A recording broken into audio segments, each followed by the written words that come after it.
Dear audience, I would like to welcome my guest today, Mr. Byers. He's a new coach in KIS for high school boys basketball.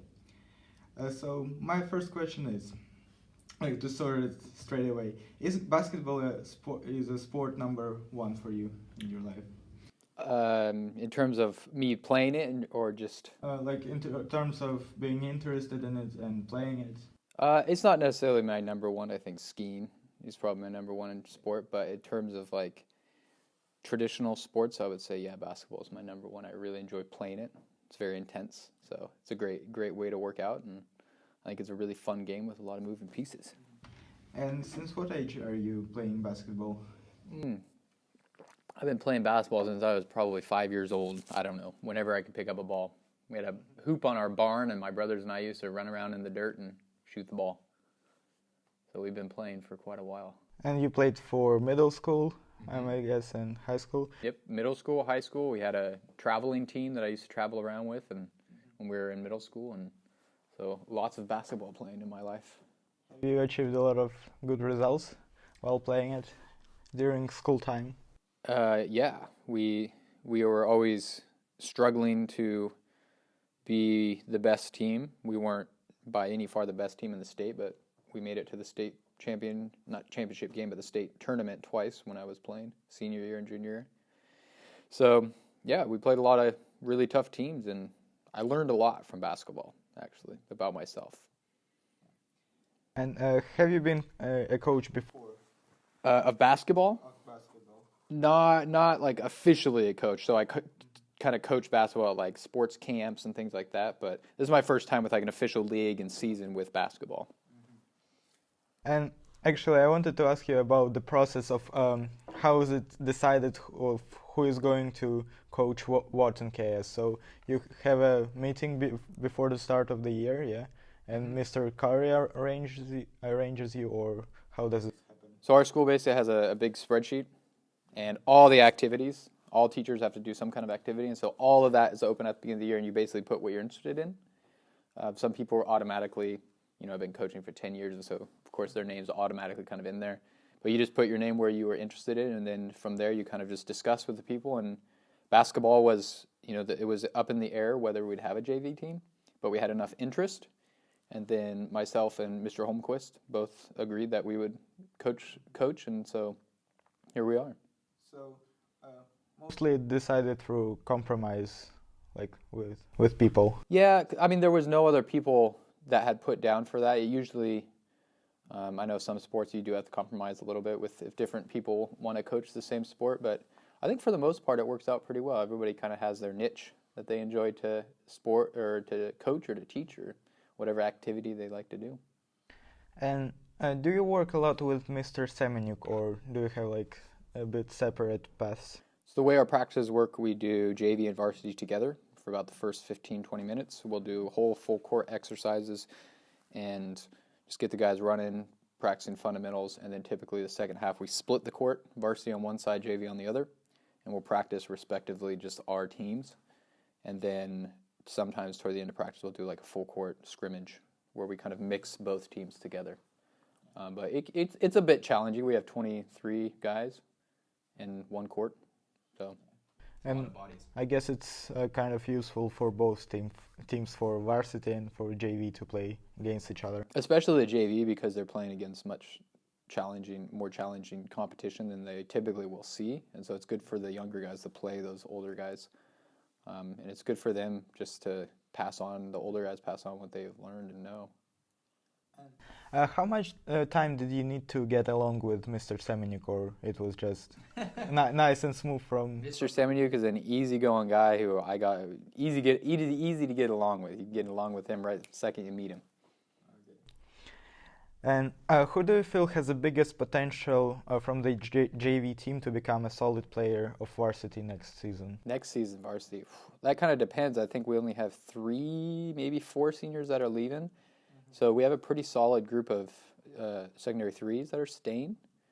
I think from our team, honestly, I think all of our starting guys, from Aiden, Vova, Artem, Anatoly, Alex, even Logan, like a lot of those guys are all going to be playing varsity either next year or the year after. I mean, all those guys will be on the team. They may not be starting necessarily, but I mean, we've got a really good group of JV guys, which we're excited to pass on and have those guys start playing. Some of them could be playing varsity now, but we just, there's a lot of other guys on the varsity team, and not enough places, and it's competitive. You gotta prove that you can play.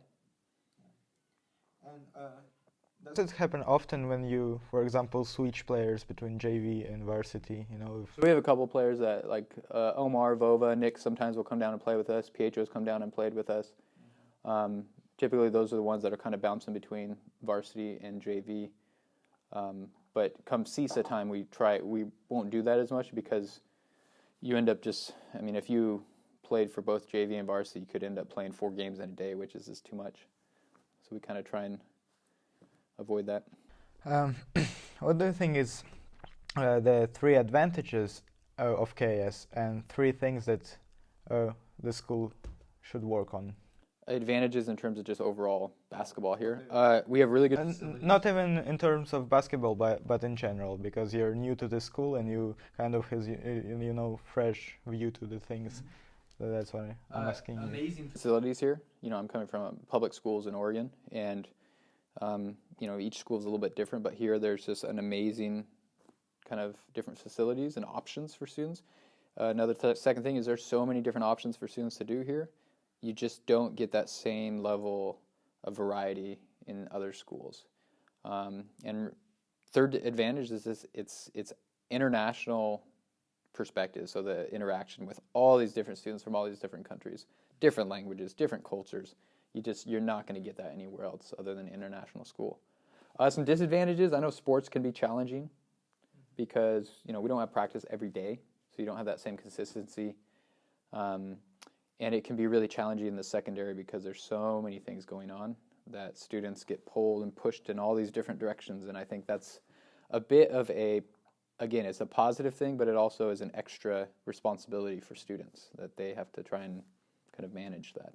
It is a broad opinion that success is a combination of talent and hard work, basically. And what percentage do you think does talent take in this combination? Talent and hard work. Well, there's a great quote. I can't remember exactly what it was. It's something along the lines of, effort doesn't take any skill. You can work hard no matter what skill level you are. And so effort doesn't take skill. But, skill can be built over time.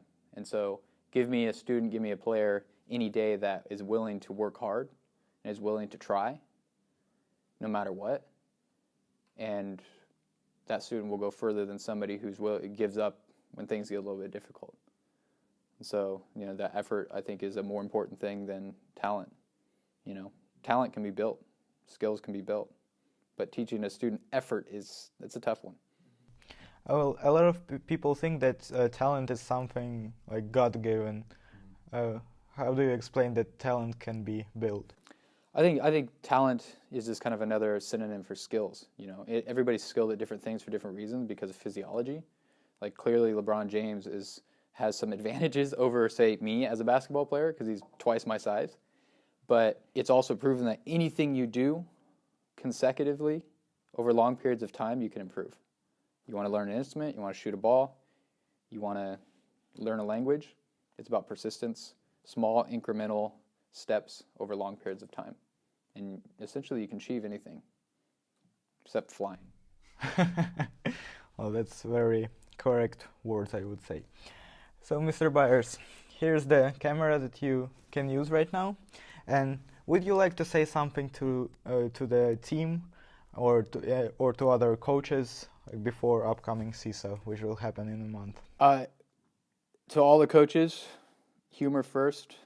Remember to enjoy it. We get caught up in the moment sometimes. Remember, it's about having fun.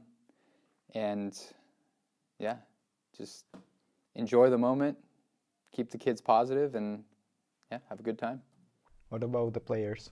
Players, smile. Don't be so serious. You can win and you can be competitive and you can have fun at the same time. Okay. So it's all about positive atmosphere. Absolutely, absolutely. That's what sports are all about. It's about learning, making mistakes, and smiling about it, and not getting down on yourself. Thank you. Thank you for the interview.